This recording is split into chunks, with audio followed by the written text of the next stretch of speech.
Hello hi film lovers అందరూ ఎలా ఉన్నారు?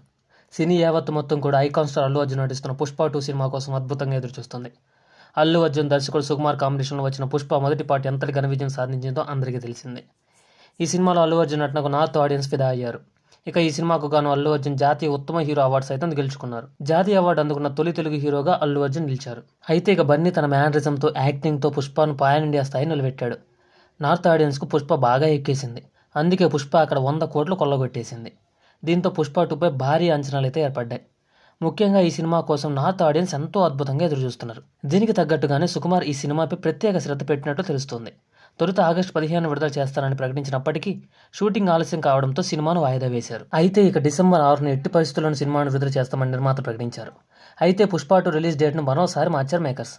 డిసెంబర్ 6 కాకుండా ఒకరోజు ముందుగానే అంటే డిసెంబర్ 5న విడుదల చేస్తామని చిత్ర యూనిట్ ప్రకటించింది. సినిమా ట్రైలర్ అయితే ఇప్పటికీ రిలీజ్ అయింది.